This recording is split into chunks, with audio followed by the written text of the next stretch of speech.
He says the law is holy, the commandment is holy. It's righteous and it's good.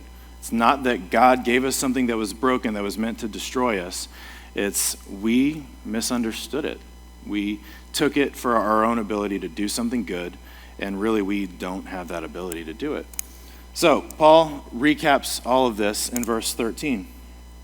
Did that which is good then bring death to me? By no means. It was sin, producing death in me through what is good, in order that sin might be shown to be sin through the commandment, might become sinful beyond measure. And that's what the law does.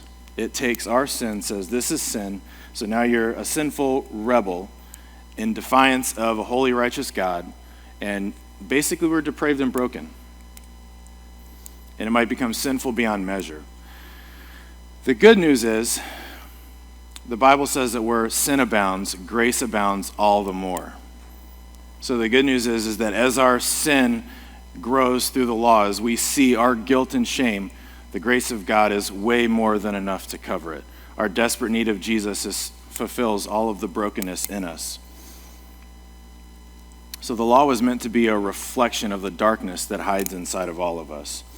The Israelites chose to become law followers, but in doing so became law breakers. But God was gracious and chose to offer them mercy.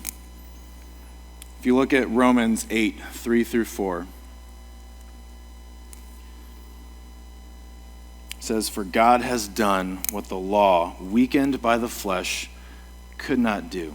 By sending his own Son in the likeness of sinful flesh, and for sin, he condemned sin in the flesh, in order that the righteous requirement of the law might be fulfilled in us, who walk not according to the flesh, but according to the Spirit."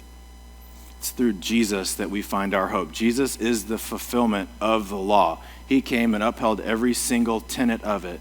And in doing so, when he died on the cross, he died and made it so that we could live through him and find that life, and ultimately find fulfillment in the law through him, when his Spirit lives in us and gives us the desire, the heart to be obedient.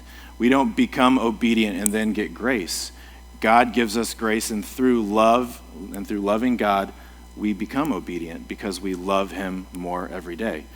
And that's kind of why we need to read the Bible more, because we see who God is and his grace comes alive in us more. It's through Jesus that we find hope. We need the ultimate law keeper to keep it on our behalf. And he kept the law, fulfilled it, and died for us so that we could be with him and be righteous on his behalf.